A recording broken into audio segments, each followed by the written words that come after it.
Hey guys, tonight we journey into the heart of ancient Rome, not to witness its triumphs or politics, but to explore something darker, stranger. While Rome gave us roads, aqueducts, and legal systems, it also gave us some of the most absurd, theatrical, and downright disturbing punishments the ancient world ever saw. So, before you get comfortable, take a 4-dot moment to like the video and subscribe, but only if you genuinely enjoy what I do here.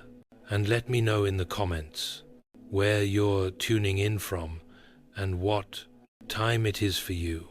It's always fascinating to see who's joining us from around the world. Now, dim the lights, maybe turn on a fan for that soft background hum, and let's ease into tonight's journey together. Vestals buried alive. The high price of virginity. In ancient Rome, the Vestal virgins were the spiritual equivalent of national Wi-Fi. If they went down, everything went wrong. These women were hand-picked before puberty to serve the goddess Vesta, keeper of the eternal flame. Their job, keep that sacred fire burning, and more importantly, stay away from men for 30 years now. Breaking a vow of chastity in ancient Rome wasn't just frowned upon. It was treated like detonating a nuke in the middle of the Senate. If a Vestal was caught fooling around, the punishment was literally being buried alive. Yes, alive. Not metaphorically cannelled, not sent to the naughty corner, straight up entombed, underground. Why buried and not, say, executed with a sword, like a normal, ancient crime? Simple. Romans believed you couldn't spill a Vestal's blood. It would offend the gods. So they found a delightful loophole, dig a pit, lower her in with a flickering oil lamp, a little bread, and a pitch of water, because, hey, hydration matters, and then seal her in. Voila, no blood, no mess, no givini, tantrums. The poor girl would lie there, in the dark, thinking about her life, choices, while Rome dusted off its hands and moved on. You'd think the guys she got caught with would suffer the same fate, but nah, they were usually whipped to death in public. Still brutal, just quicker. To be fair, becoming a Vestal was a big honor. You got front row seats at the games, traveled in fancy carriages, and even had the power to pardon condemned prisoners with a single word. But all of that came with one little catch. Mess up once, and you're sleeping underground permanently. And yes, Rome took it that seriously. One famous Vestal, Cornelia, was accused during Emperor Domitian's reign. Before being sentenced, she reportedly shouted, "Does Caesar think I've had sex with a god then? Because no mortal man touched me." Bold move. Didn't work. So, if you're ever feeling overwhelmed by your job, just remember, at least your boss isn't threatening to bury you in a hole with some stale bread and a dusty oil lamp. Rome, where HR policies were written in stone and fear. Poena Cullei, death in a sack with animal roommates. Ancient Rome, the birthplace of philosophy, architecture, and punishments that sound like fever dreams. Let's talk about Poena, which translates to penalty of the sack. And no, this isn't some quirky medieval game show. It's what happened if you committed the ultimate Roman taboo, killing your father. Romans didn't just slap you with a fine or toss you in jail. No, no. If you murdered dear old Dad, they gave you the deluxe punishment package, starring you and 4 unfortunate animals. First, the Romans would tie your hands, maybe give you a moment to reflect on your life choices. Spoiler, you'd made bad ones. Then sew you into a large leather sack. Sounds cozy, right? But it gets better. Joining you in the sack were a dog for loyalty you lacked, a monkey because why not add chaos, a snake to slither through your regrets, and a rooster perhaps to announce your doom at sunrise. Then the sack, now bursting with bad decisions, and animal rage, was hurled into a river, ideally a deep one. The result, a flailing, yelping, screeching, hissing blender of panic and poetic justice. No one really knows why these specific animals were chosen, but historians, I think it was symbolic. Dogs represented family, monkeys, chaos, snakes, deceit, and roosters, vigilance. Basically, your sins made flesh and feathers. Can you imagine the moment inside that sack? You're being head-butted by a monkey while a snake coils around your leg, the dog's losing its mind, and the rooster thinks it's a Tuesday. If this sounds like the worst escape room ever, you're not far off. The punishment was rare, thankfully, but Rome revived it occasionally just to make a point, usually under emperors who loved the theatrical. It wasn't just about killing the criminal, it was about making a statement and maybe traumatizing a few spectators while they were at it. So, next time your dad makes a lame joke or forgets your birthday, just be glad you weren't born in Rome. Back then, patricide didn't mean therapy.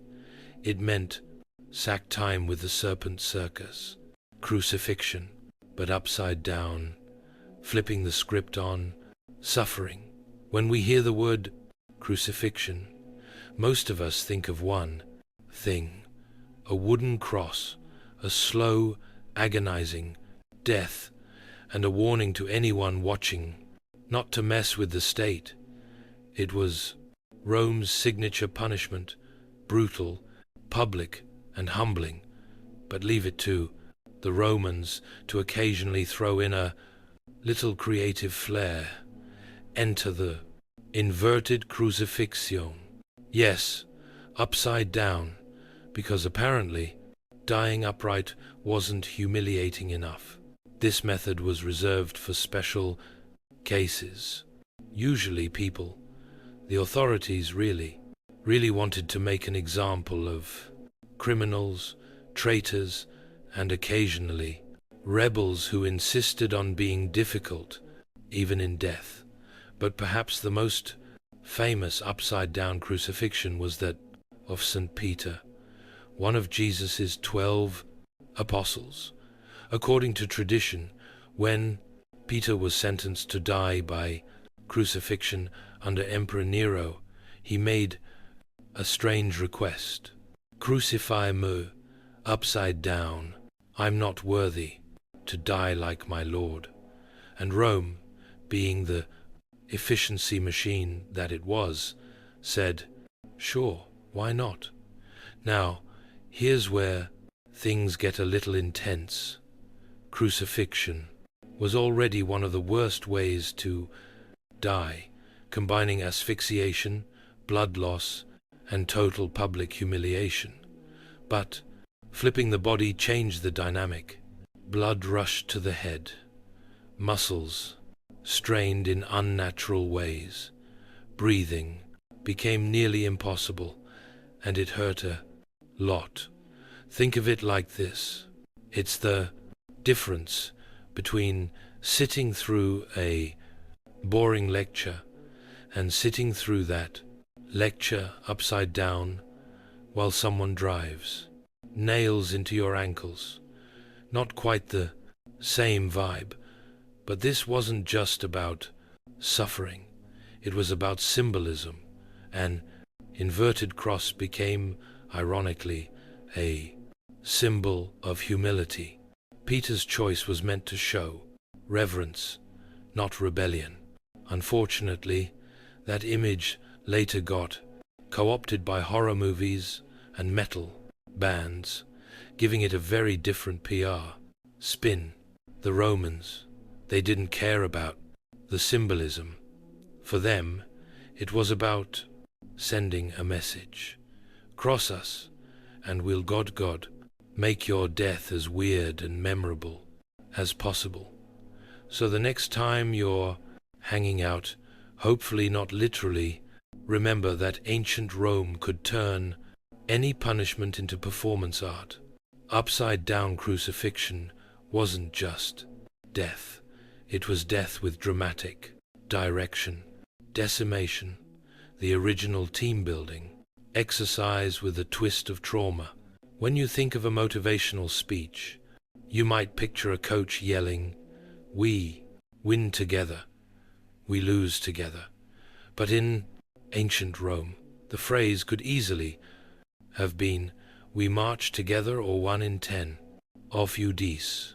Welcome to the charming world of decimation, a military punishment so brutal it makes modern boot camp look like a spa day. Here's how it worked.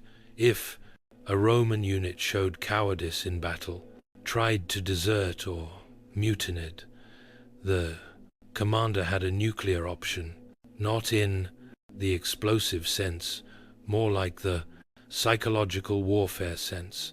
The entire group would be lined up, and every 10 soldiers would draw lots. The lucky one, he got beaten to death by his 9 comrades with clubs, stones, or whatever was nearby. Yes, you heard that right. Not only did you face death, you also had to kill your buddy, the guy you probably just shared wine and bread with the night before, all to prove loyalty to Rome. It was like Survivor Roman Legion edition, except nobody won immunity and everyone left traumatized. And don't assume they got a break. Afterward, the 9 survivors didn't get high fives and a long weekend. Nope, they were given barley instead of wheat for rations, a Roman way of saying, "We're disappointed in you," and forced to camp outside the fort's safety. The logic behind decimation was cold, but effective. If you feared your own comrades more than the enemy, you'd think twice about running away. And, oddly, it worked. Roman discipline was legendary, and decimation kept soldiers marching in line, even if they had to step over a few bodies to do it. One of the most infamous uses of decimation was by Cassius, the wealthy general who formed a triumvirate with Julius Caesar and Pompey. After a humiliating defeat in the Spartacus slave revolt, he decimated a disgraced unit, because nothing says we're back on track like a casual in-house massacre. So next time your boss says we need to boost team accountability, just be glad you're not living under Cassius. In Rome, failure wasn't just punished, it was distributed. The fork of heretics, a medieval neck workout nobody asked for. Let's say you lived in ancient Rome, or, more accurately, the later Roman Empire, during those twilight centuries when things got weirder, darker, and way more obsessed with heresy. You spoke out against the church or challenged some sacred belief. Rome didn't just scold you, it gifted you an accessory you'd never forget. The fork of heretics. Picture this: a metal rod with two prongs at each end, one end pointed up under your chin, the other jammed right into your upper chest. A miniature trident sandwiching your neck. Sounds uncomfortable. Oh, we're just getting started. Once this lovely device was strapped on, you were forbidden to move your head at all. Look down, stabbed, not off, stabbed. Try to whisper a heretical thought to the guy next to you, stabbed by your own collar. It didn't draw blood, at least not at first. That was the genius. The fork wasn't meant to kill you. It was meant to exhaust you mentally, physically, spiritually.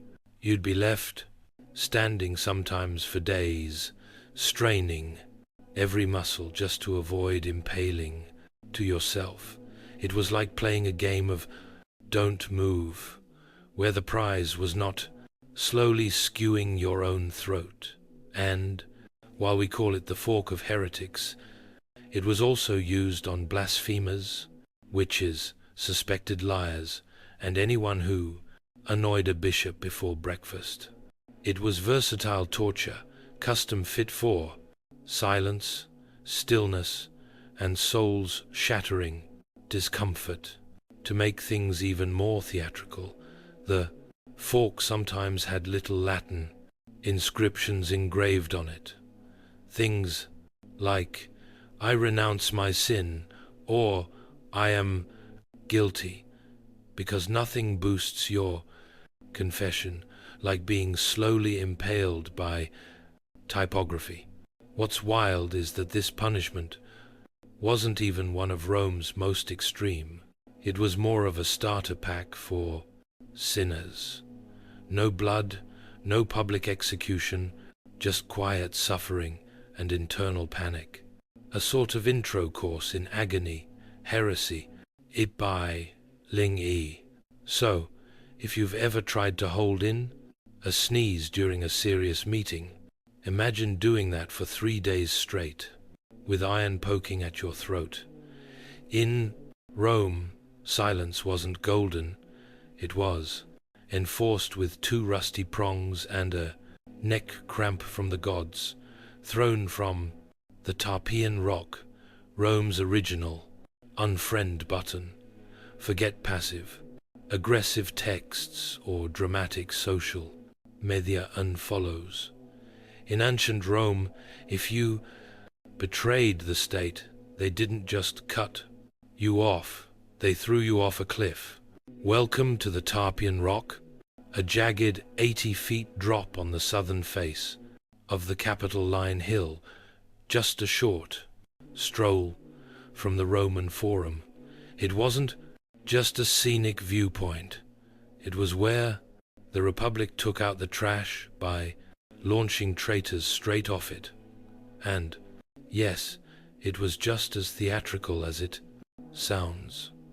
Now, the rock got its name from Tarpeia, a Roman girl who betrayed the www city to enemy Sabines in exchange for what she thought would be shiny gold bracelets.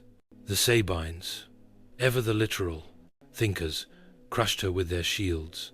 Instead, technically fulfilling the deal, her body was tossed from the cliff, and the rock was named in her honor. Moral of the story: don't trust invaders or vague payment plans. But after that, the Tarpeian Rock became Rome's favorite tool for dealing with traitors, corrupt officials, false witnesses, and anyone who made the state go, yeah, this one needs dramatic punishment. No hanging, no sword, just a short flight and a sudden stop. The condemned were often stripped, paraded, and then marched to the edge where gravity handled the griefest. sentencing.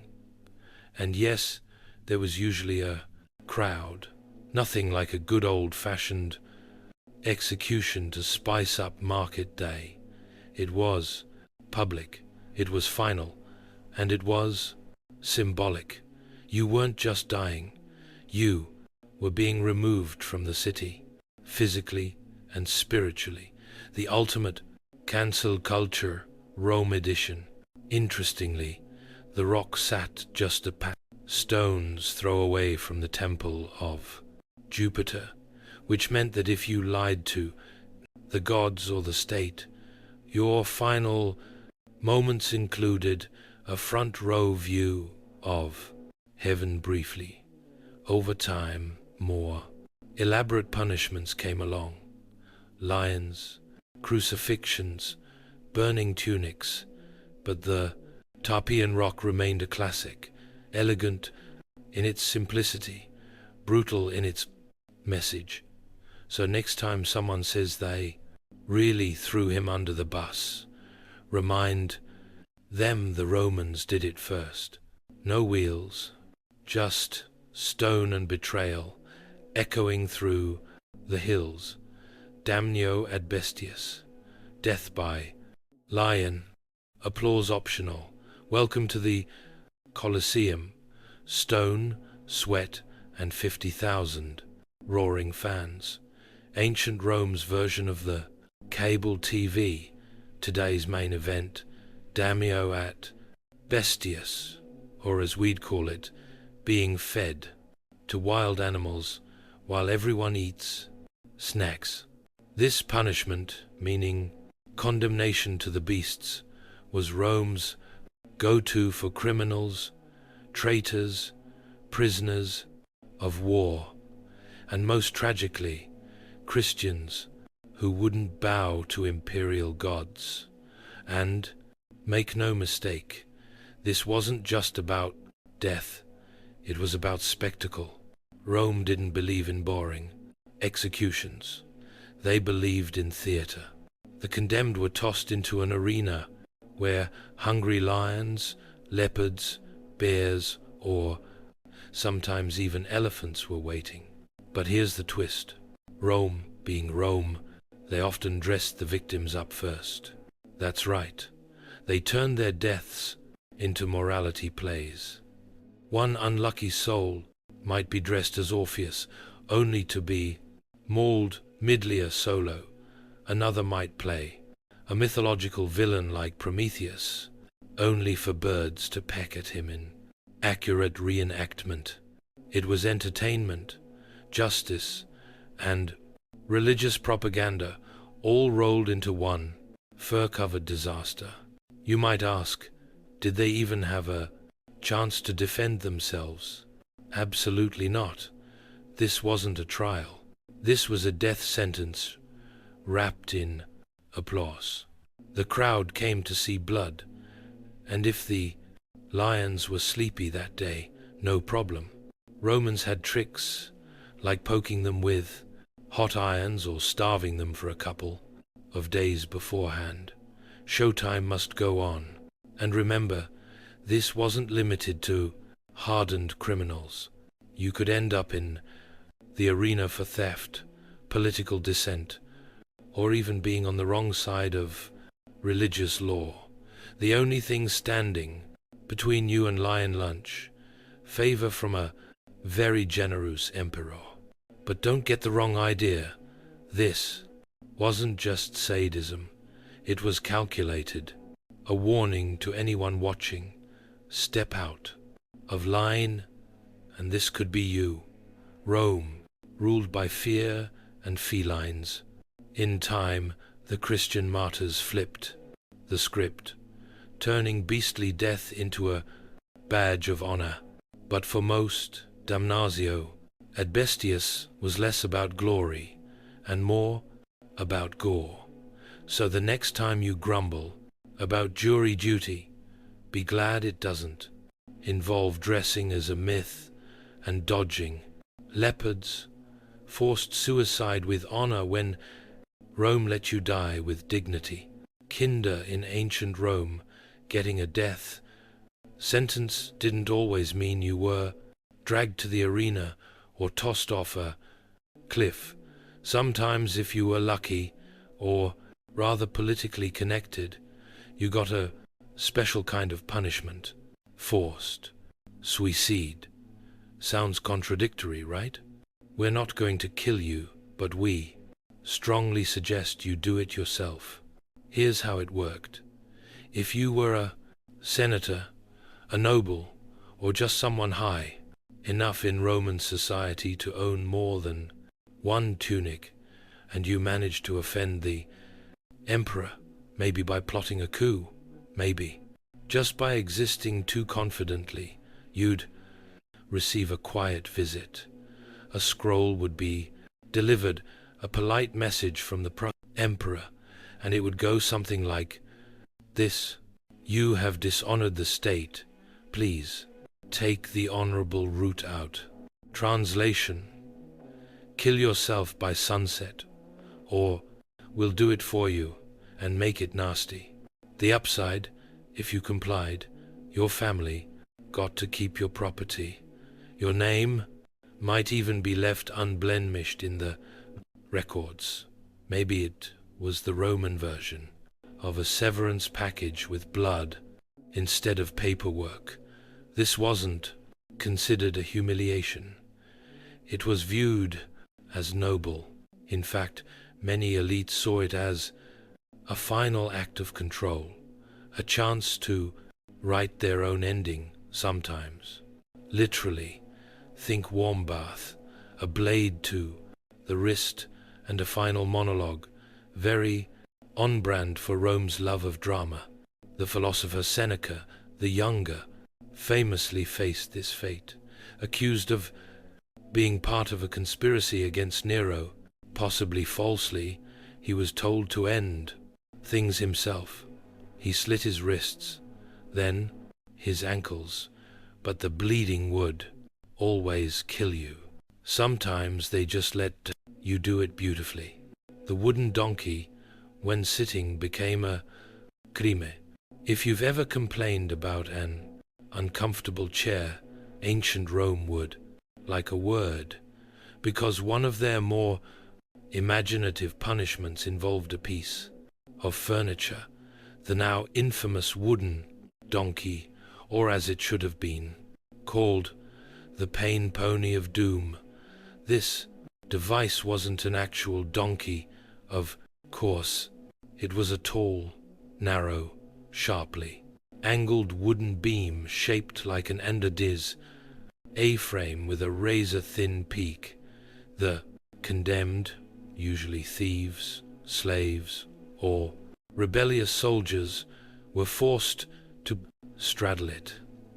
That's right, their entire body weight pressed down on that sharp edge right between the legs. But wait, it gets worse.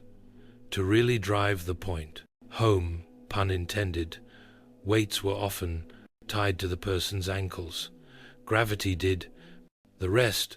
The longer you sat, the more the beam tore into your flesh slowly, painfully, and depending on how generous the executioner was feeling, you might be left there for hours. Now, the Romans didn't invent the wooden donkey.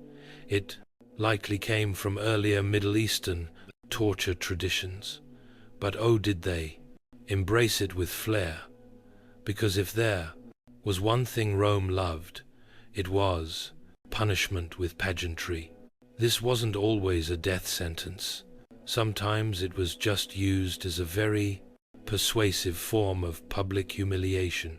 Picture it: a crowded square, a merchant caught cheating customers, now wailing atop the donkey while kids laughed and vendors sold snacks. It was pain, performance, and a life lesson unknown. Even worse, Roman generals sometimes used it as field discipline.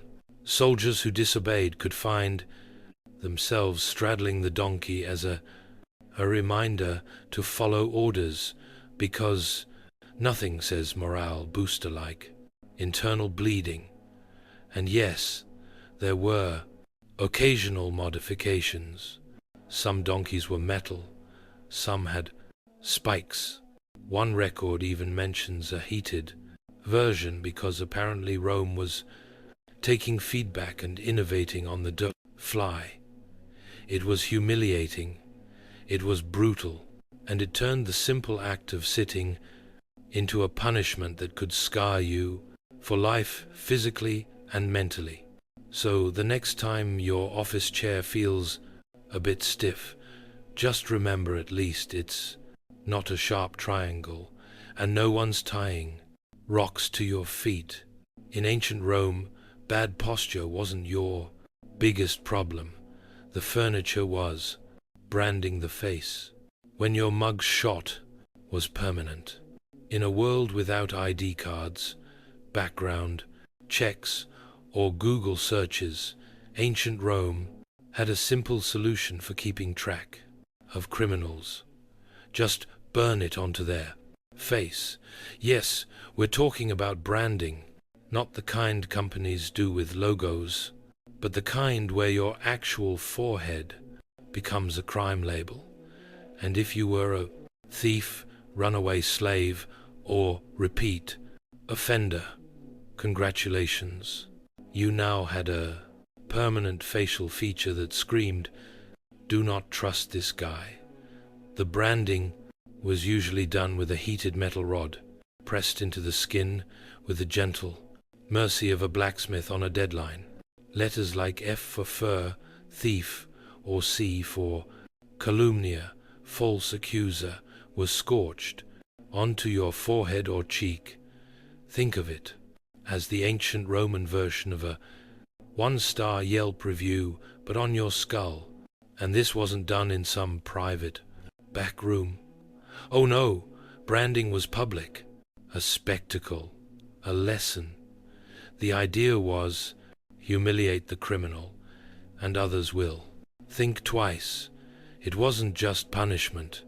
It was propaganda sizzling straight into flesh. Now imagine living with that mark, walking through the market, everyone knows, trying to get a job. Good luck. Flirting with someone. Forget it. You weren't a person anymore.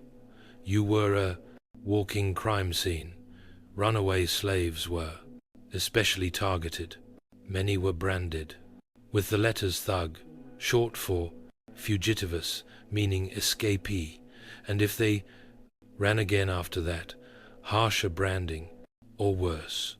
Slaves weren't just property, they were expected to wear their disobedience like a badge.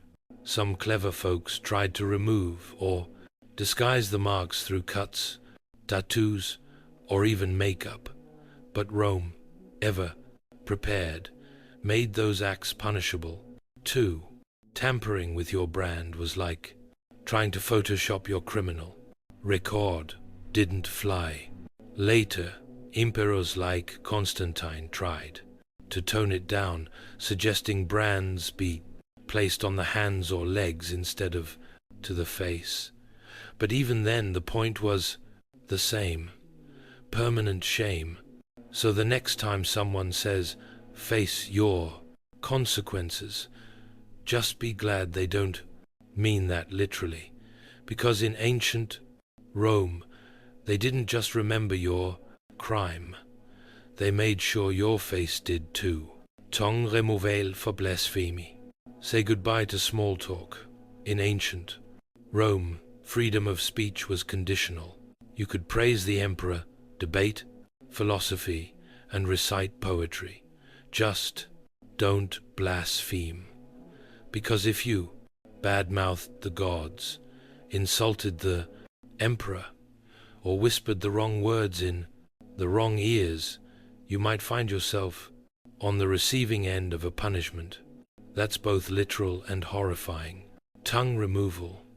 Yes, they really did it. The logic was simple.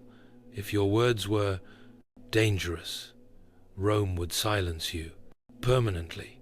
The process wasn't exactly subtle.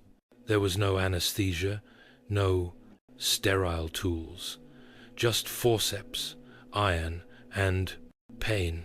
A soldier or executioner would clamp your tongue, slice it off, or in some cases rip it out entirely. It wasn't surgery, it was state-approved censorship, and it wasn't always about of religion. Sure, blaspheming against the gods was a fast track to punishment, especially if you mocked Jupiter in public or questioned the sacred fires. But often blasphemy meant speaking out against the emperor or the empire's moral order. Basically, if your mouth made powerful people uncomfortable, you were suddenly a medical emergency. One wrong joke, one heretical whisper, one rebellious chant, snip. This punishment wasn't just brutal, it was theatrical. Public tongue removals sent a clear message. Words have power, but ours has more. And even if you survived the ordeal, life afterward wasn't exactly a picnic. You couldn't speak clearly. You couldn't argue your innocence. You couldn't even scream properly.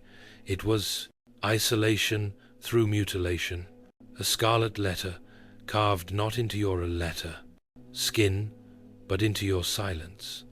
Ironically, some of the earliest Christian martyrs suffered this fate. They refused to renounce their faith and kept preaching.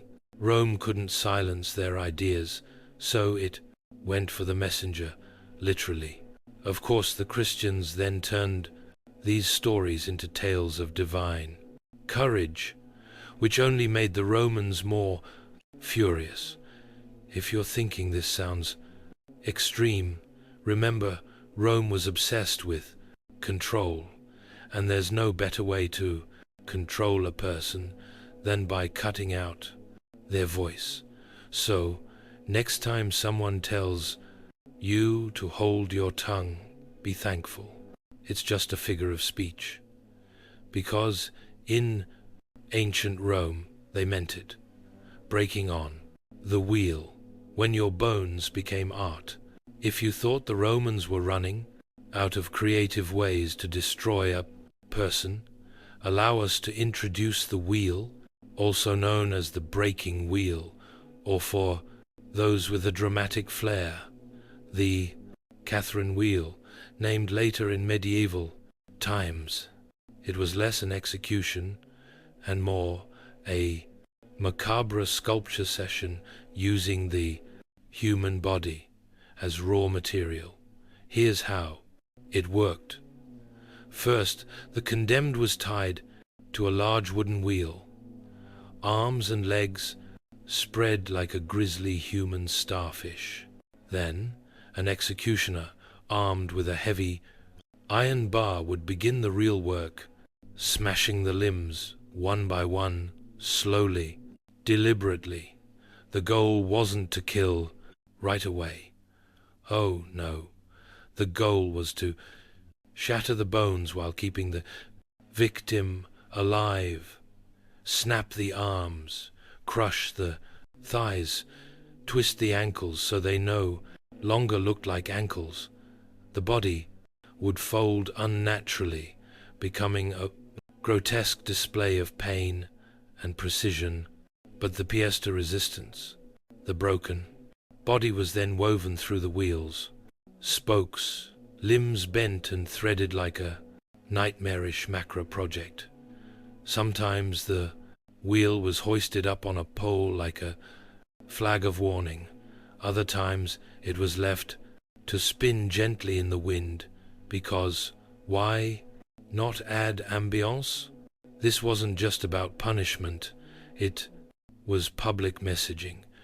Breaking on the wheel was used for crimes considered especially vile, like murder, treason, or highway robbery.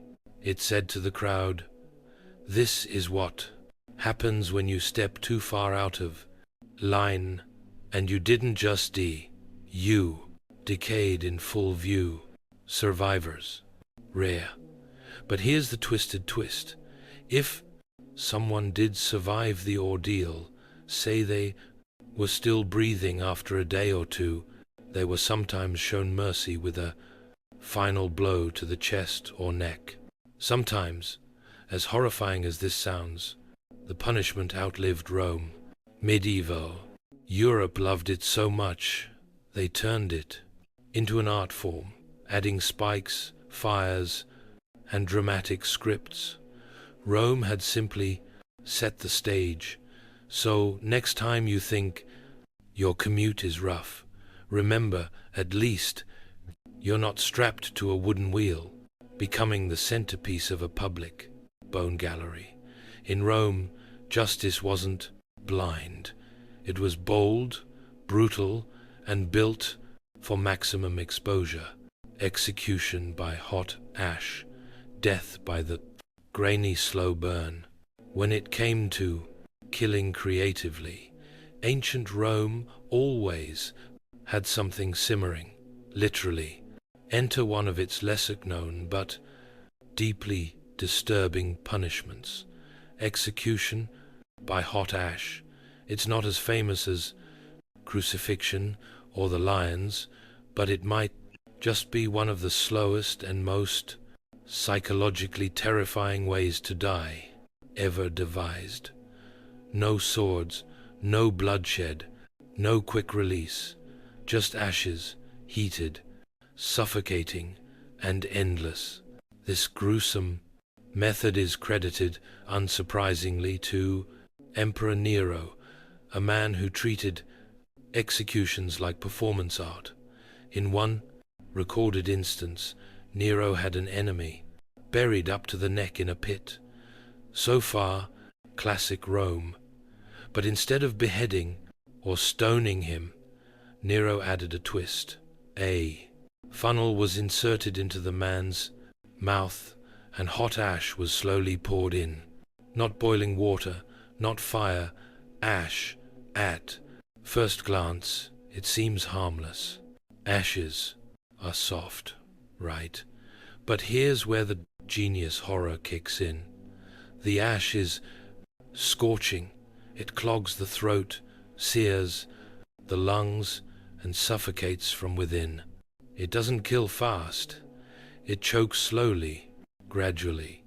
You feel every moment, every breath turning to fire, every swallow becoming your last. And as the ash settles, you're not bleeding. You're not burned on the outside, but inside, everything is failing. It's death by dust, death by suffocation dressed as silence. Why ash, though? Because it was humiliating, undignified. Ashes were the remnants of destruction, used to clean filth, wipe away traces of things burned. To die in ash was symbolic. It meant you were beneath notice, unworthy of steel or flame. You weren't even worth a dramatic death, just the slow grind of what was left over. It's worth noting this punishment wasn't common. It was reserved for those Nero really didn't like, people whose very existence he wanted, erased quietly, yet with maximum psychological torment. And to the crowd, it didn't look like much. No blood, no screams, just a man in a hole and a trickle of grey dust. So the next time someone tells you ashes to ashes, dust to dust, remember that in Nero's Rome, that wasn't just poetic, it was protocol. The tuna molester, Rome's deadliest wardrobe malfunction. In ancient Rome, fashion didn't kill unless you were wearing the tuna molester, or as we might call it, the flammable death robe. Picture this. You're led into an arena or strapped to a stake, and instead of chains or ropes, the executioner approaches you with a tunic Oh, good. You think at least they're giving me something to wear. Then you notice it's dripping, not with water, but with pitch, tar, and oil. This is the tunica molesta. Literally annoying. Tunic, but more accurately, highly flammable nightmare onesie. It was a garment soaked in combustible material, fitted snugly, and then set on fire, while you were still very much alive and inside it. This wasn't just a method of execution, it was a public performance, most famously used under emperors like Nero, who turned executions into afterday entertainment. During his infamous garden parties, Nero would use the tunica molesta to light the grounds, human torch illuminating his twisted vision of Roman leisure. Who wore it? Arsonist, traitor, Christians, anyone deemed worthy of a particularly theatrical end. The flames clung to the body, melting skin, igniting hair, and searing lungs, and there was no escape, no rolling to put. Pick it out. The tunic stuck to you. It burned with you. And because Rome loved a good mythological reference, they sometimes modeled it after Hercules. Poison shirt, a garment that caused the hero unbearable agony before his death.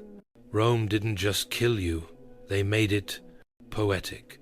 The real genius, if we can call it that, was in the psychology.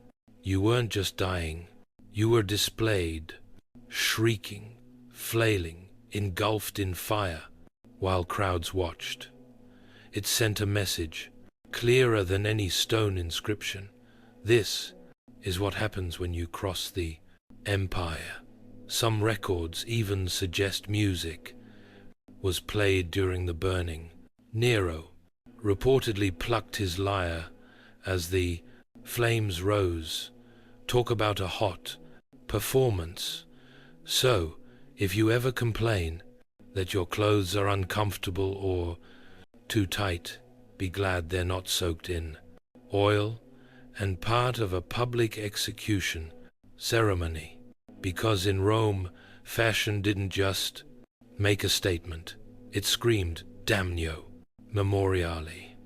When Rome deleted you from history, most Roman punishments ended with the body.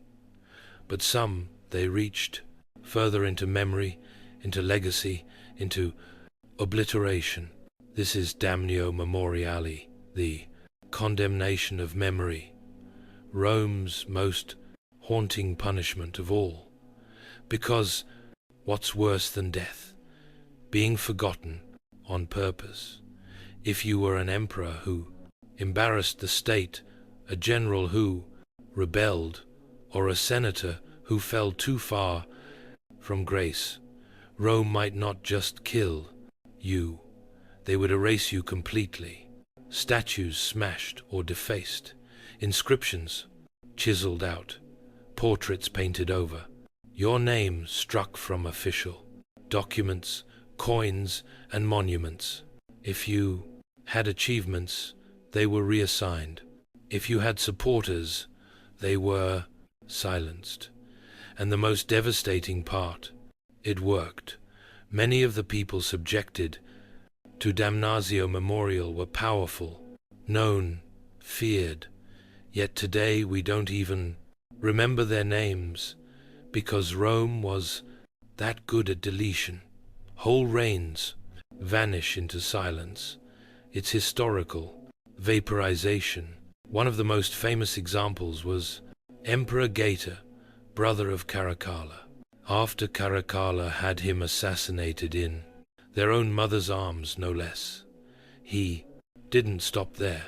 He ordered Gaeta's image removed from every mosaic, painting, and bust. Thousands of inscriptions were edited, his name scratched out by hand. In some surviving art, you can still see the ghost of Gaeta's figure, awkward gaps, half faces, names partially scraped away. It's chilling, like history caught in the act of forgetting. But damnatio, Memorial wasn't just about vengeance. It was about control. If Rome could rewrite the past, it could sculpt the future. If you could make it seem like someone never existed, then maybe their ideas didn't exist either. It was the empire's way of saying you were never here. And if anyone says otherwise, they'll be next. There's something terrifyingly modern about it, too. We talk today about cancel culture, socialeras, reputations destroyed in hours. But Rome was doing it 2,000 years ago, just with chisels instead of tweets. So, as we close this strange journey through Rome's most bizarre punishments, remember this. The cruelest punishment wasn't fire or lions or ropes. It was the silence that followed. Because in ancient Rome, the worst thing that could happen to you was to be forgotten. In the early 1800s, the American landscape stretched endlessly westward, wild, unknown, and whispering promises to those bold enough to chase them. The East, crowded with cities, factories, and fading farmland, had begun to feel tight, constrictive.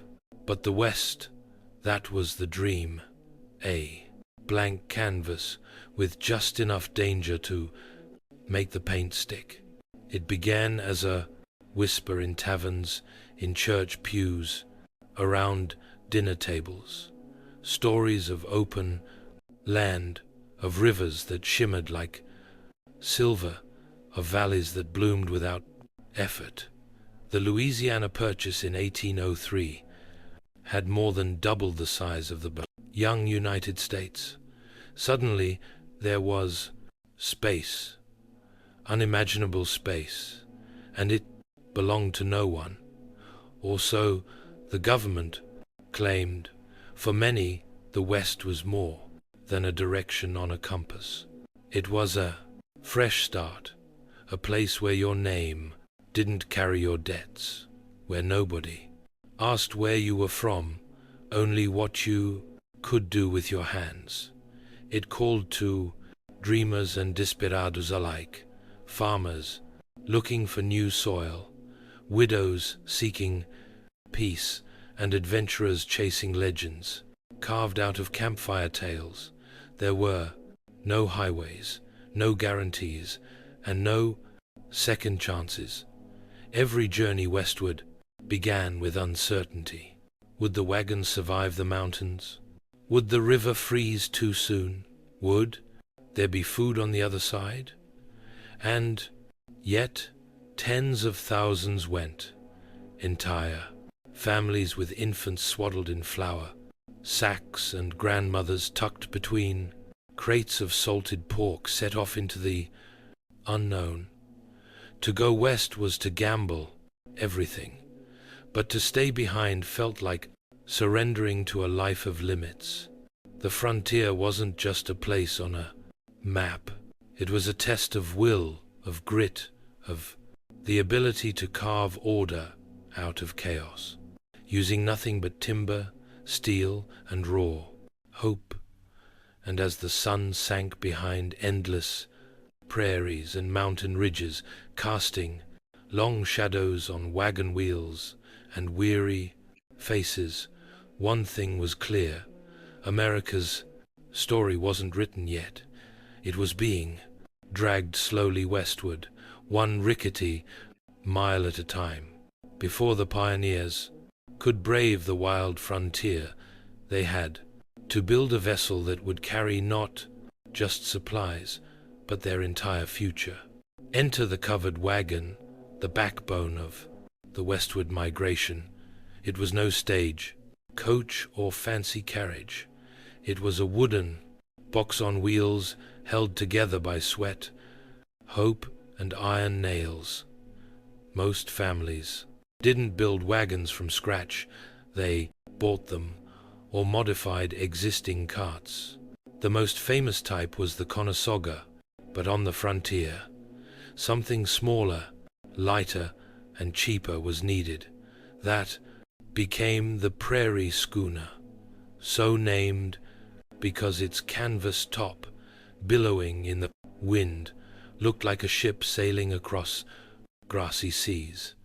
But this ship didn't carry gold or jewels. It carried salted pork, flour, beans, cast iron pots, a spinning wheel, a Bible, and maybe one good quilt. Every inch was accounted for. Space was life, and weight could kill you. A fully loaded wagon might hold up to 2,000 pounds, any more, and the oxen pulling it would collapse long. Before you reached the Rockies, horses were too delicate, mules too expensive. Oxmen were the true engines of expansion, slow, stubborn, but unbreakable. Families slept in the wagons, under them or beside them. Privacy was a luxury few could afford, and despite what Hollywood suggests, people didn't ride inside all day that would jostle bones and bruise backs. Most walked mile after meal, day after blistering day. Wagons weren't just transportation, they were survival pods. They held medicines, spare wagon tongues, gunpowder, and seeds. Some even carried baby chicks in boxes beneath the wagon bed to start a coop once the family settled. And yet, for all their practicality, wagons were also symbolic. They were hope on wheels. Once the oxen were yoked, once the wheels creaked into motion, there was no turning back. The house was sold. The land behind was gone. All that remained was the trail, the sky, and the belief that something better lay ahead. Every bump, every cracked axle, every muddy crossing was one line written in the story of American expansion, carved not in ink, but in wheel ruts and willpower. Life on the trail was not the romantic adventure story some might imagine. It was long, grueling, and soaked in dust. Each day began before sunrise. Roosters weren't needed. The creak of leather harnesses and the groan of wagon wheels were alarm clocks enough. The average wagon train moved about 10 to 15 miles per day, depending on weather, terrain, and how many axles broke that morning. Over time, trails like the Oregon, Santa Fe, and California routes carved themselves into the earth, each lined with discarded belongings, broken wheels, and the graves of those who never made it west. Meals were simple, hearty, and endlessly repetitive. Coffee was a luxury, water a gamble. Streams could be clean or crawling with bacteria. Boiling it helped if you had the fuel and time. Otherwise, it was luck and prayer. Food was rationed: salted meat, hardtack, dried beans, and sometimes wild game, if someone could shoot straight. Wild onions and berries became treasured delicacies. Illness was the greatest killer on the trail. Cholera swept through camps like wildfire.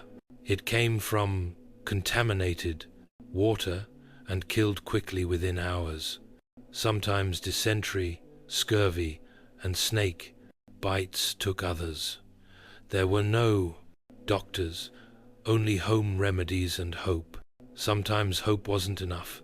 Still, there were moments of joy. Children played with sticks and stones or skipped along the wagon's shadow. Weddings occasionally took place on the trail. So did births. Entire families were forged, not just by blood, but by shared hardship and dust-soaked camaraderie. At night, the wagons circled, not to fend off native attacks, as often mythologized, but for protection against thieves, animals, and the cold wind. Fires were lit, bread was baked on hot stones, and someone might pull out a fiddle. For a few hours, laughter and music pushed back the darkness, but rest was always brief. Tomorrow brought more walking, more wilderness, and fewer guarantees. Life on the trail was survival by routine. You learned to love your boots and hate your blisters. You learned to mourn quietly and move forward anyway, because the land didn't wait for grief. It only moved west. After weeks, or even months on the trail, the sight of trees, water, and flat land was enough to make a pioneer fall to their knees in gratitude. But celebration was short-lived, because once a family found their spot, the real work began. Homesteading wasn't glamorous. There were no pre-built homes waiting, no fences, no roads, just open land, and the place, ticking clock of the seasons. The first priority, shelter, usually a one-room log cabin, barely large enough to hold the family that built it. Tools were limited, and every fove log had to be felled, trimmed, and hauled by hand or oxen. No chainsaws, no blueprints, just axes, grit, and guesswork. Most cabins had dirt floors, which turned to mud in the rain, and froze solid in winter. Windows were often just holes covered with animal hide or greased paper to let in light, while keeping out the worst of the cold. A chimney was luxury. Many cabins started with simple holes in the roof to vent smoke. You coughed a lot. Inside, the family slept on piles of straw, furs, or corn husks. Beds were made from rope strung across wooden frames. If you were lucky, the gaps between logs were sealed with mud and moss to keep out the to wind. If you weren't, the wind came in anyway. And then came the first winter, the season that tested every soul. If the family hadn't stored enough firewood or food, the months ahead could mean starvation or frostbite. Snowstorms might trap them inside for days.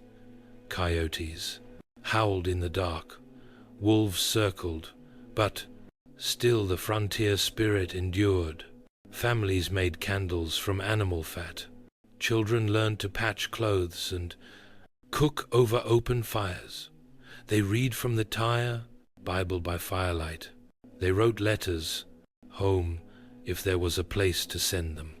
Neighbors were few and far between, but when a new cabin appeared on the Serpent's Ray horizon, help was offered. A shared roof, raising a borrowed cow, a hot meal. Survival wasn't about toughness, it was about community. One family couldn't last, but 10 might. The first winter on the frontier wasn't just cold, it was a quiet crucible where dreams were either hardened into resolve or buried beneath the snow.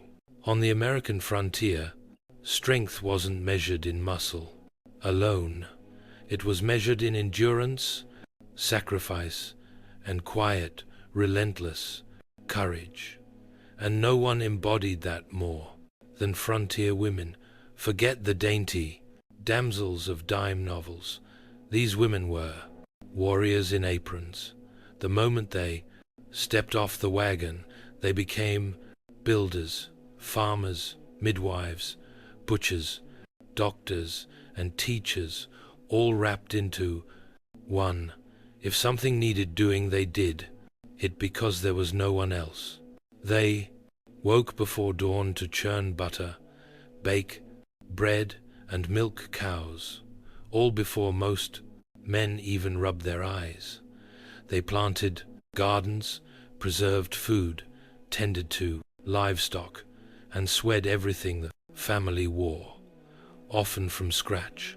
In times of sickness, they administered herbal remedies. In childbirth, they Lanzroos acted as midwives, sometimes for neighbors, sometimes for themselves alone. A woman on the frontier could kill a snake with a shovel in the brumb morning and teach her children to read. By afternoon, she might lose a child to fever and still have dinner on the table.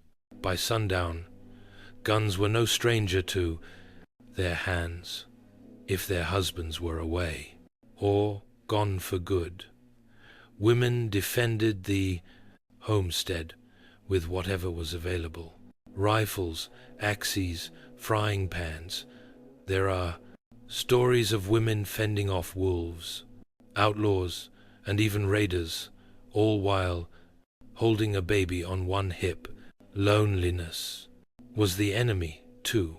For some, the nearest neighbor might be miles away. Letters took weeks, even months, to arrive. The silence could be deafening, and yet these women endured knitting civilization from wilderness. One stitch, one lesson, one loaf at a time. Frontier women also formed the heart of community.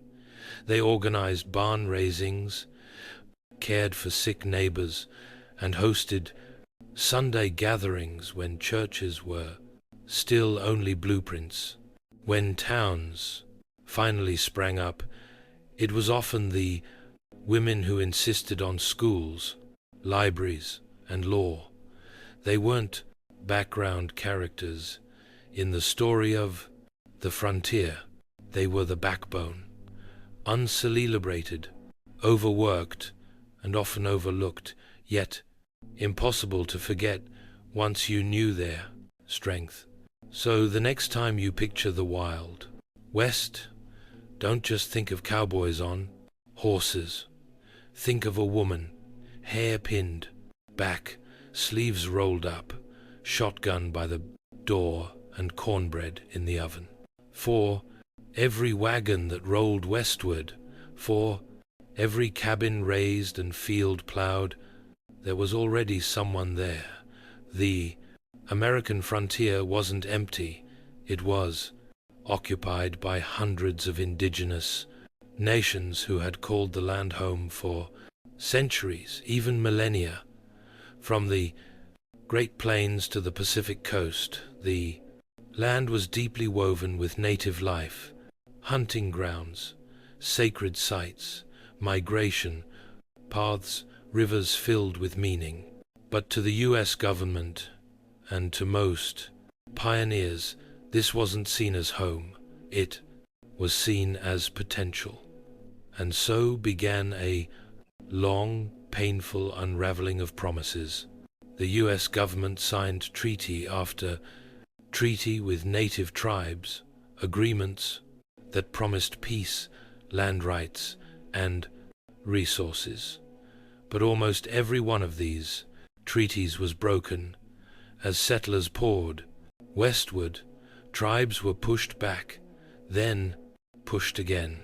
Sometimes it was with ink, sometimes with fire and bullets. Entières nations were forced onto reservations, often barren and far from ancestral homes. The Cherokee, Chow, Lakota, Comanche, and dozens more were made strangers on their own land.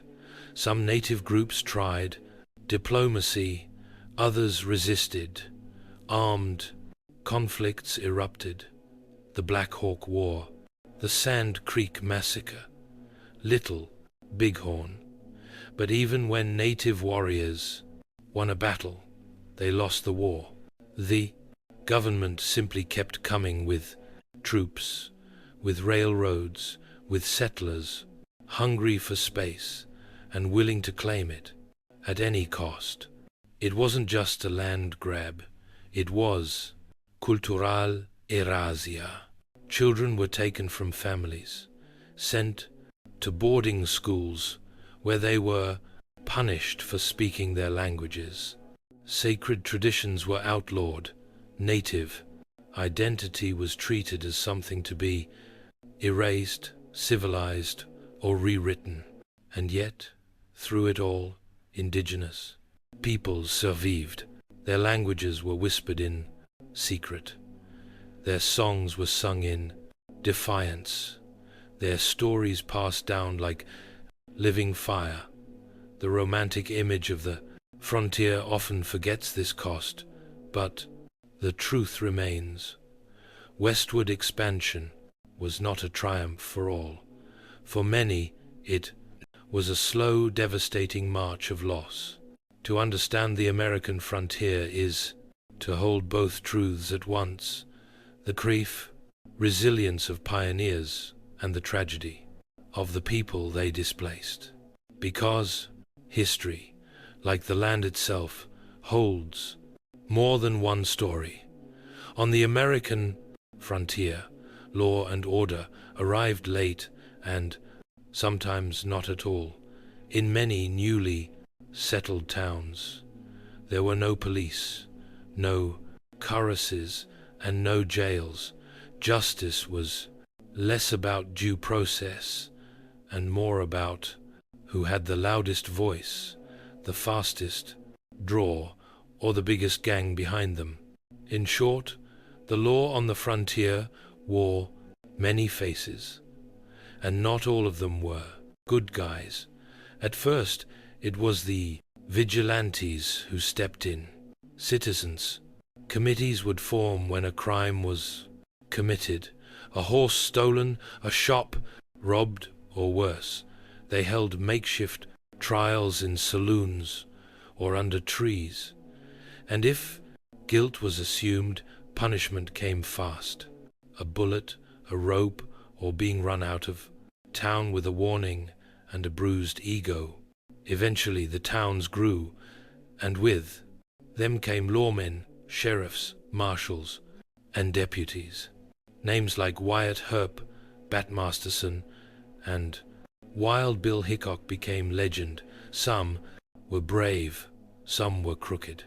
Most wäre a little of both. With a tin badge and a revolver, they were the thin line between chaos and order. But just as quickly as lawmen arrived, so did the outlaws. The frontier was a magnet for drifters, deserters, gamblers, and gunslingers looking to vanish into the dust. Men like Billy the Kid, Jesse, James, and Butch Cassidy didn't just rob banks and trains. They captured imaginations. Newspapers turned them into folk heroes, even as they left trails of bodies and broken Zafis behind. Frontier justice was unpredictable. A man could be hanged for stealing a horse or walk free after a murder if the jury liked his story better.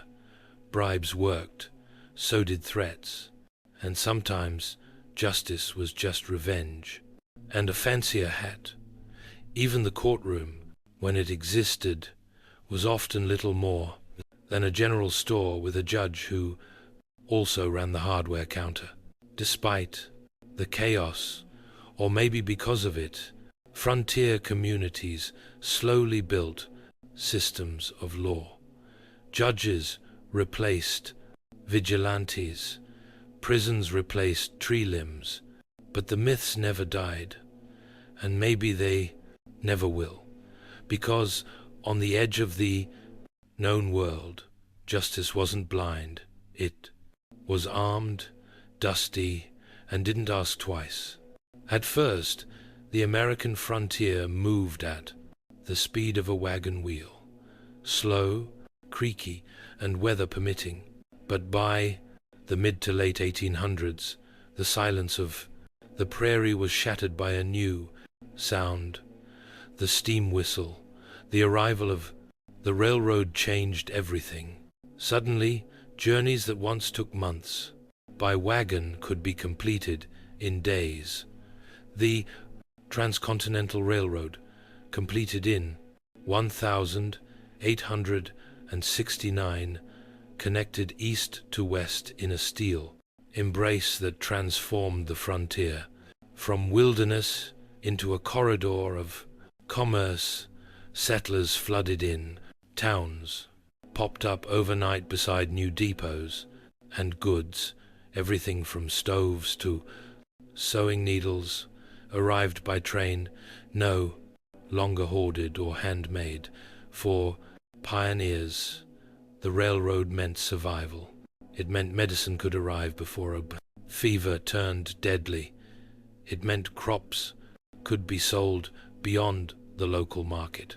It meant letters, long delayed by weather and rivers, could now travel in days.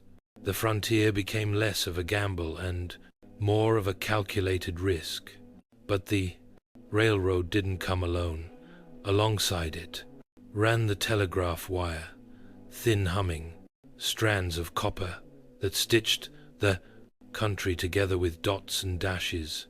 The telegraph gave the frontier something it had never had before: instant communication. A rancher in Wyoming could get news of a presidential election within minutes. A sheriff could call for help from 100 miles away. Isolation, the great fear of the early pioneer, was dying one beep at a time. The impact was huge. Economies expanded. Government reached farther. Law enforcement got faster, but not everyone welcomed it. Indigenous tribes saw railroads and telegraph poles as intrusions, signals that the land they once roamed freely was now bound by wires and owned in sections. Some fought back, sabotaging lines, derailing trains, delaying the too inevitable. Yet progress rolled on. The iron horse was unstoppable. Towns that the railroad skipped were left to wither. Others boomed, becoming cities almost overnight. The wilderness was shrinking mile by mile, rail by rail, and while the frontier spirit didn't disappear, it was no longer isolated. It was plugged in, connected, and commercialized. The frontier was still wild, but now it ran on steam and signals. By the end of the 19th century, something profound had changed. The line that once separated wilderness from settlement, the famed frontier line, had blurred, faded, and finally disappeared. In 1890, the U.S. Census Bureau officially declared there can hardly be said to be a frontier line. In other words, the American frontier was closed. The great push westward was over. The forests had been cleared. The railroads linked coast to coast. The buffalo were nearly gone. Tribes were confined to reservations. The land, once vast and mysterious, had been measured, mapped, and sold by the acre. But what did that mean? For some, it meant victory. The dream had been realized. A continent tamed. A nation stretched from sea to sea. For others, especially native peoples and displaced communities, it meant erasure, loss, and a bitter silence where homelands had once been. Yet, the end of the frontier wasn't just about geography, it was about identity.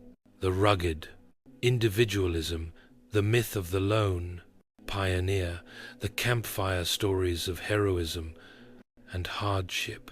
These didn't vanish, they became legend.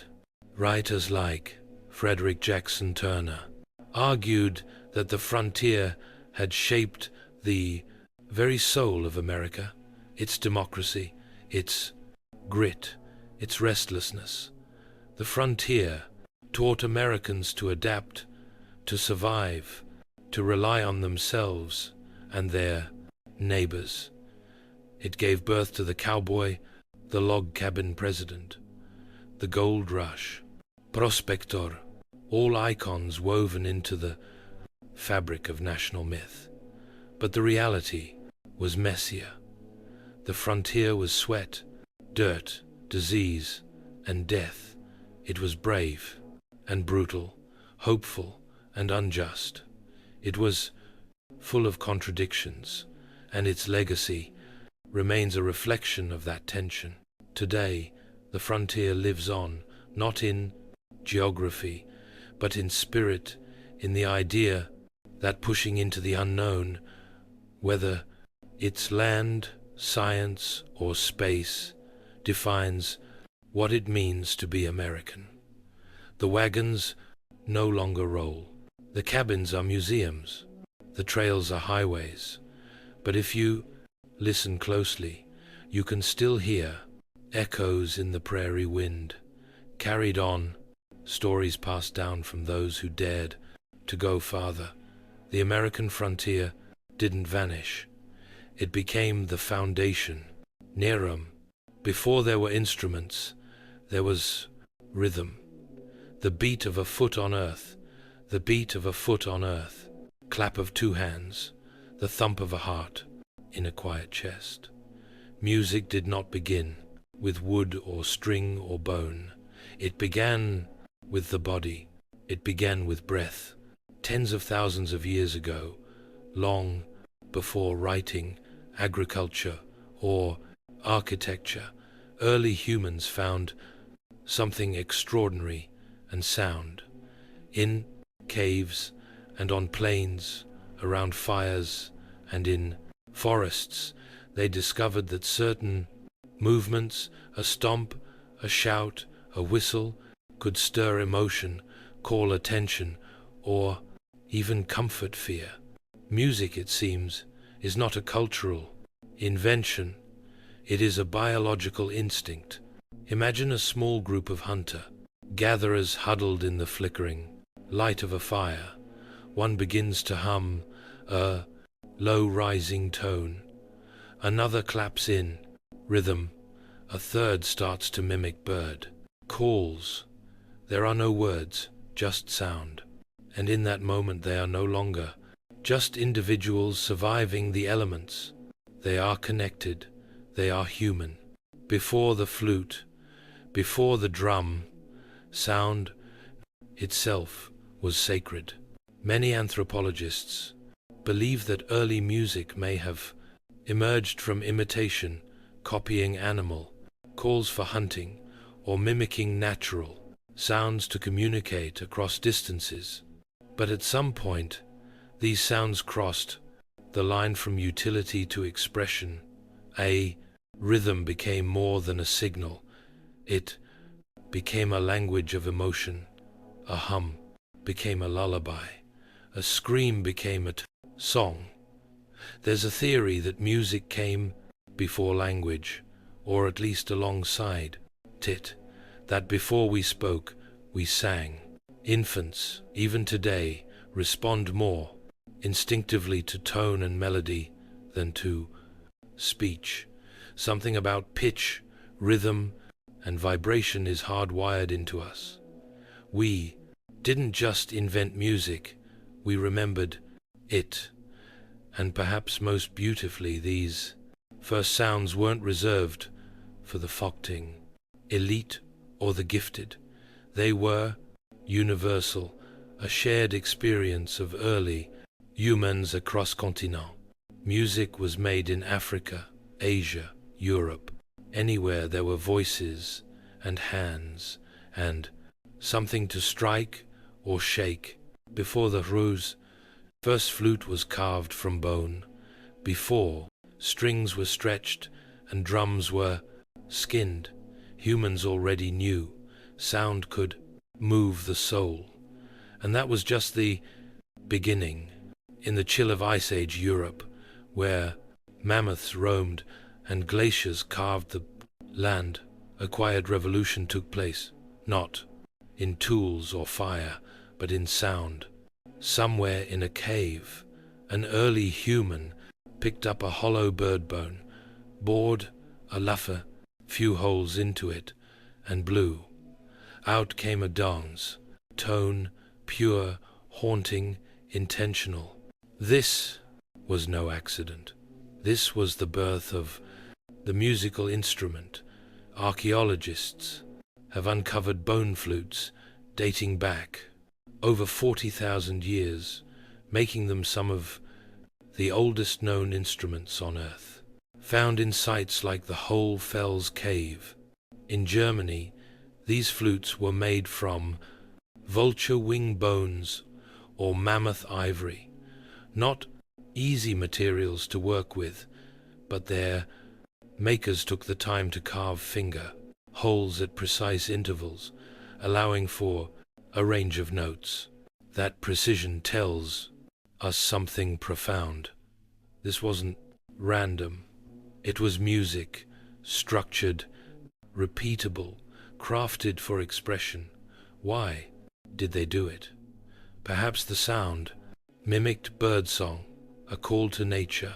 Perhaps it accompanied rituals marking the transition from life to death or the passage of seasons. Or maybe, just maybe, someone made a flute because they wanted to make beauty in the darkness. It's easy to think of prehistoric humans as crude, focused solely on survival, but the flute suggests otherwise. It speaks of creativity, of a mind that looked at a bone and didn't see food, but possibility. These instruments also imply community. A flute played alone makes music, yes, but in a group it creates rhythm, harmony, and shared experience. Around a fire, flutes may have joined, voices, clapping or drumming on logs and stones. The music would rise, echoing off cave walls, the first concerts in human history. And consider this, these Ice Age flutes predate the invention of agriculture, the wheel, and even writing. In the hierarchy of innovation, music came early, not as a luxury, but as a need. The flutes of the Ice Age weren't just tools, they were expressions of joy, sorrow, mystery, and ritual. Fragile whispers from the deep past, still capable of moving us today. From bone and breath, humanity made melody. If the flute was our first voice, then the drum was our heartbeat. Long before cities, long before kings, there were circles of people gathered, under stars, clapping, stomping, and pounding rhythm into the ground. The drum wasn't invented in one place. It emerged everywhere across continents and cultures, as if the human body and earth itself were asking to be synchronized. The earliest drums were likely simple, stretched animal skin over a hollow log or clay pot. They were tools of rhythm, yes, but also of ritual, communication, and power. A drum beat could summon a god, lead an army, or call a village together. It wasn't just noise, it was a signal. In Africa, some of the oldest known drum traditions trace back tens of thousands of years. There, drums became voices, instruments that could speak tonal languages, mimicking human phrases. In Siberia, shamans used drums to enter trances, their rhythms unlocking gateways to the spirit world. In the Amazon, the sound of a water drum echoed through the jungle like thunder made by human hands. What made the drum so essential wasn't just its sound, but its universality. You didn't need melody. You didn't need formal training. You just needed to feel the beat. And feel it we did. Drums were used in birth ceremonies, funerals, weddings, harvests, and wars. Their pulse gave structure to chaos. A rhythm could bind a tribe together, unify a ritual, or prepare warriors for battle. The beat said, "We are one." Even in early agriculture, drumming had a place. Farmers beat sticks to scare away birds. Harvest festivals featured dances led by drum beats. Rhythm marked time, not just hours, but seasons, cycles, and transitions. Over time, drums evolved. People added carvings, paint, and spiritual symbols to their instruments. Drums were not just functional, they were sacred objects, representing fertility, protection, or divine connection. And always they connected us, across language barriers, across generations, across worlds. In a world before clocks, electricity, or writing, rhythm was how we counted and how we felt. Drums brought sound to life. They made time tangible, and in their pounding, we found not just music, we found meaning. As humanity moved from caves to cities, music evolved from survival, ritual, into sophisticated art. Nowhere was this more evident than in ancient Mesopotamia, the cradle of civilization, where rivers carved kingdoms and writing was born. Here, music began to look elegant. Among the temples and ziggurats, we find some of the earliest depictions of stringed instruments, harps and lyres, drawn on tablets, carved into walls, and even buried with kings. These weren't bone flutes made in secret.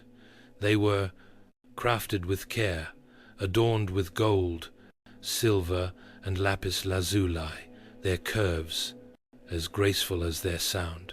The harp, in particular, became a symbol of refinement, religion, and royalty, just an instrument, but a myth in wood and string. These early harps didn't have frets or fingerboards. Strings were plucked by hand, and each tone was fixed. But what they lacked in flexibility, they made up for in atmosphere. A Mesopotamian harp didn't shout like a drum, it whispered. Its notes hung in the air like incense, sacred, dreamlike. In these cities, music became organized. Musicians were trained, scales and intervals were recorded in uniform. The harp was used in ceremonies, storytelling, and even astronomy as scholars mapped the stars and matched them to harmonies, believing the heavens themselves sang in celestial intervals. The presence of harps in Mesopotamian burial sites tells us something profound. Music was believed to follow the soul beyond death. It wasn't just entertainment, it was spiritual. Architecture building bridges between worlds. And unlike the thunder of drums or the primal howl of flutes, harps brought a new quality to music.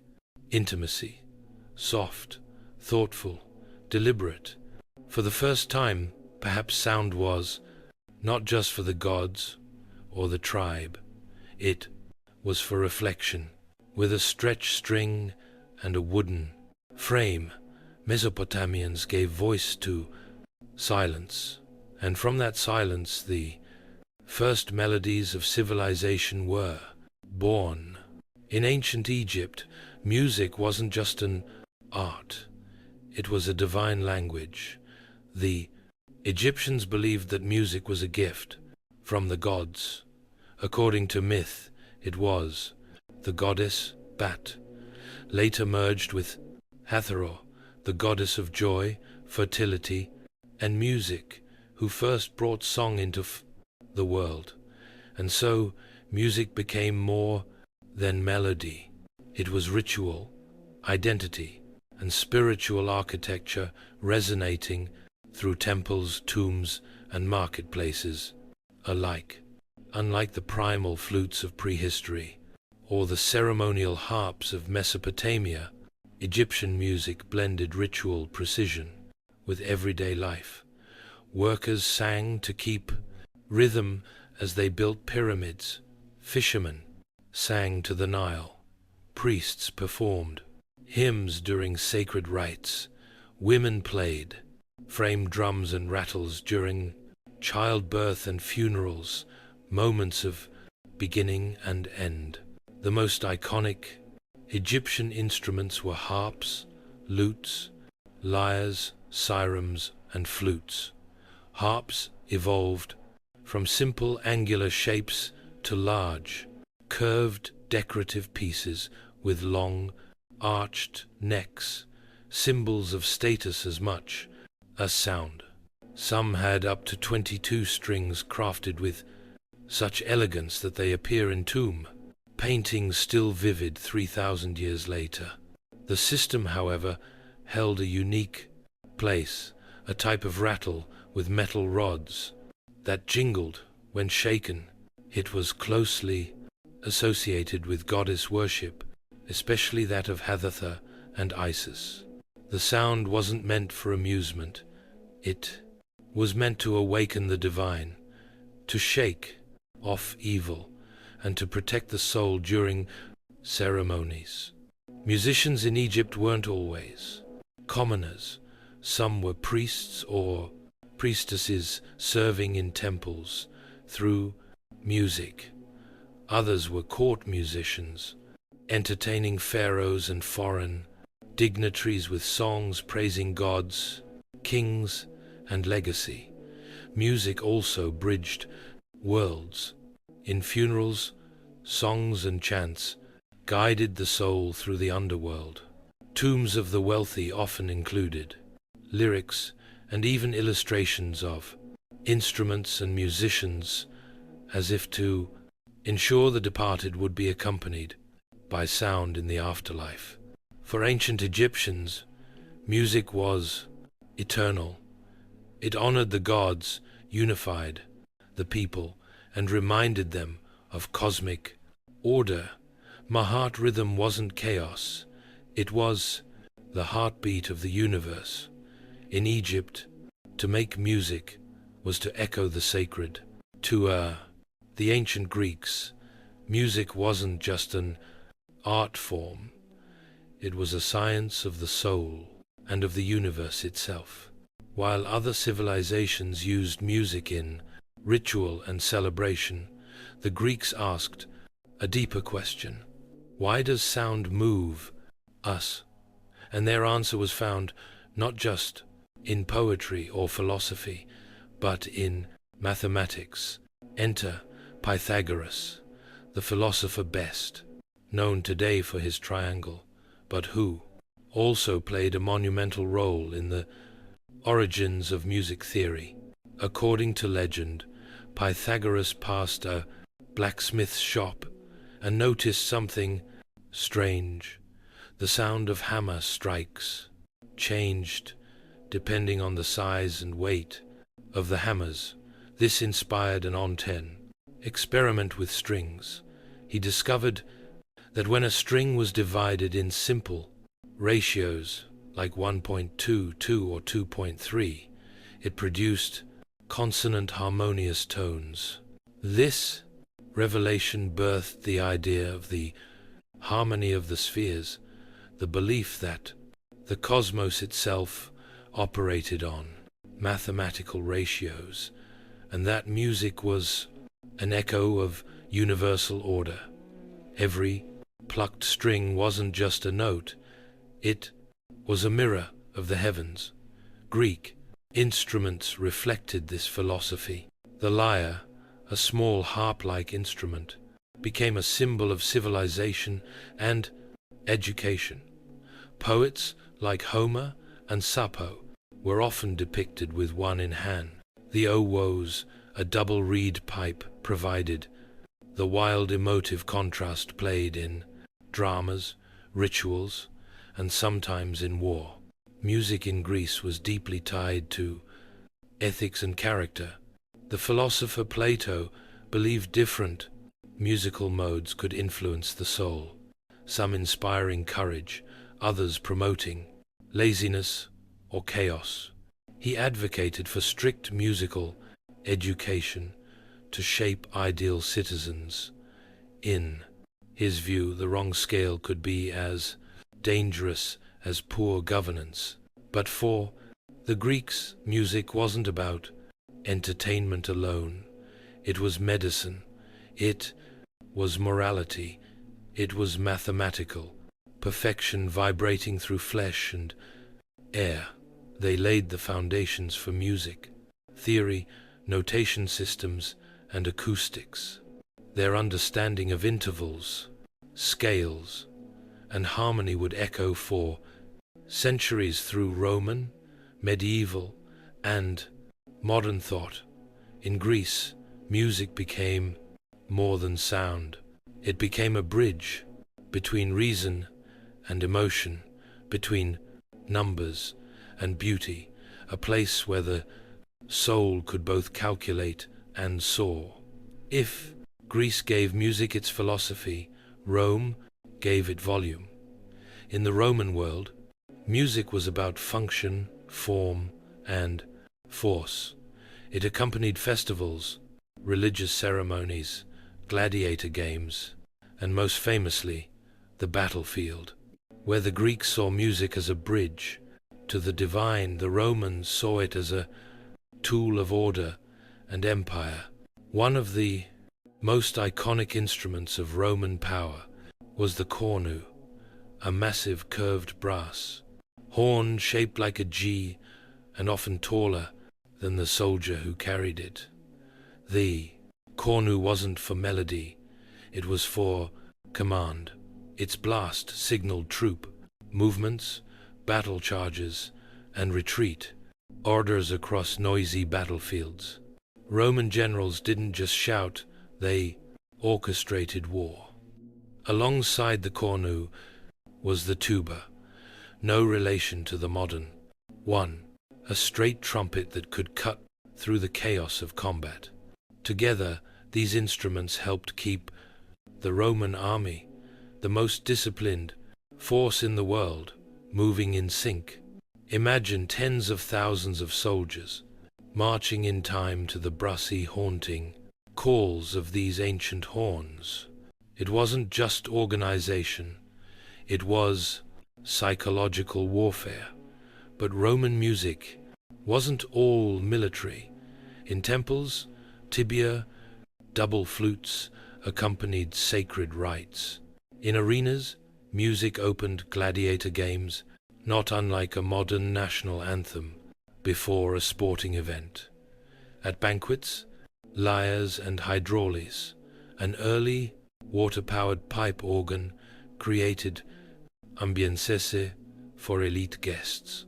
Music flowed through Roman daily life, like wine, structured, performative, essential.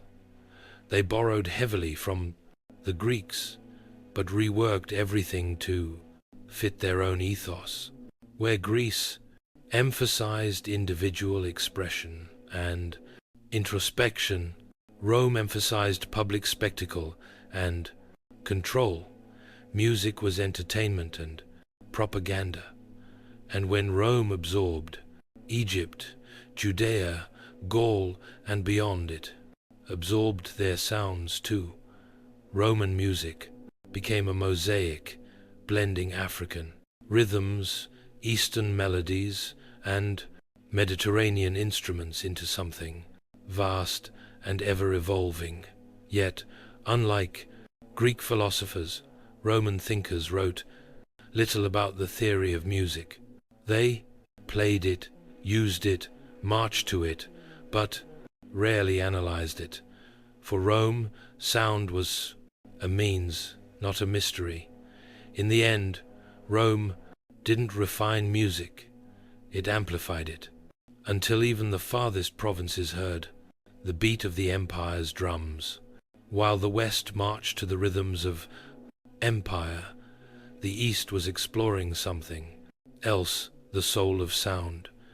In ancient India, music was not merely an art form, it was a path to the divine. Rooted in the Vedas, some of the oldest sacred texts in existence, Indian music began as chant. The Samaravd in particular was a collection of hymns designed not just to be read but sung. These chants followed intricate melodic patterns, called smon, meant to elevate consciousness and harmonize the universe. As Indian civilization evolved, so did its instruments. The veena, an early stringed instrument, became associated with Saraswati, goddess of knowledge and the arts. The muridam, a barrel-shaped drum, kept time. During sacred performances, every note, every rhythm was tied to ragas and talas, melodic and rhythmic, frameworks that were believed to evoke specific emotions, times of day even, spiritual states. Music wasn't for entertainment, it was discipline, meditation, a way to balance inner energies and touch the eternal. Meanwhile, in ancient China, music was equally sacred, but also political. The legendary Emperor Shun, one of China's mythical 5 emperors, was said to have harmonized the empire through music. Chinese philosophy, especially Confucianism, held that proper music led to moral behavior and social order. The right notes created harmony, not just in the soul but in the state. Instruments were carefully designed to reflect cosmic balance. The gyne, a 7-stringed zither, was played in solitude by scholars and sages. Its soft, meditative tones meant to reflect introspection and virtue. The shen, a mouth-blown reed instrument, symbolized unity through its many pipes, working as one. The bianzhong, a set of bronze bells, was used in royal courts to represent hierarchy and ritual structure.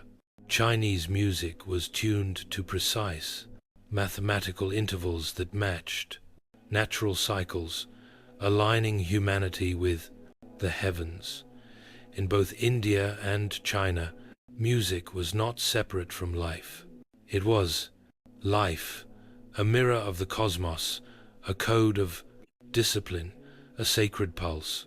While Rome used music to conquer, the East used it to commune with the divine, with nature, with the self.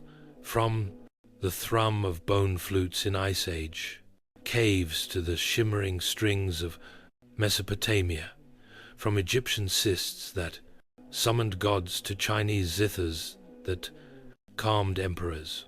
Music has always been more than entertainment.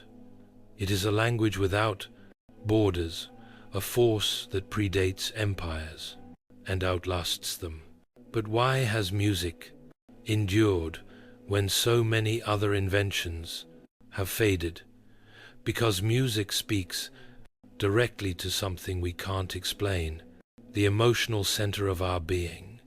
It comforts, warns, excites, unites, mourns.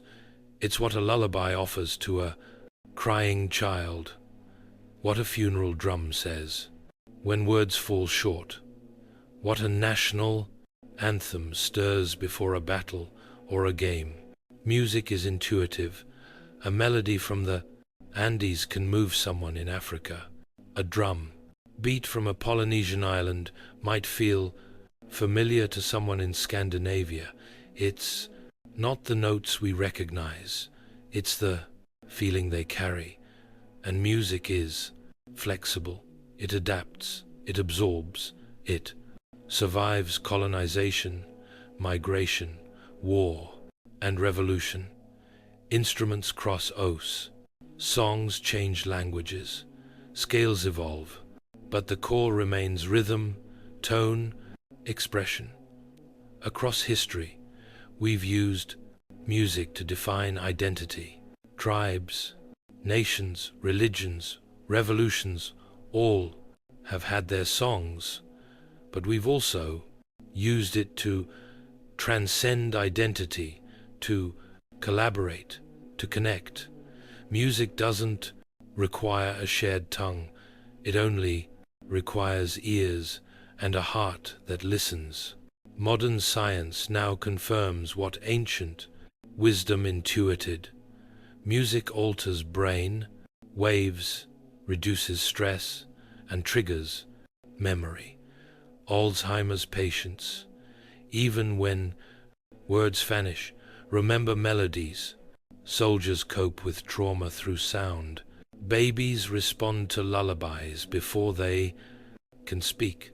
We've turned music into therapy, into protest, into worship, into business, into life. In a world fractured by language, belief, and geography, music remains a rare constant, a human signature that traces back to our earliest ancestors, blowing into bird bones and thumping rhythm into stone. No matter how far we advance, in AI, in space, in technology, music reminds us of our origins. It reminds us that we are not machines. We are feeling, thinking, dreaming beings. And as long as we live, we will keep making music. Because long before we had stories to tell, we had sound. And sound made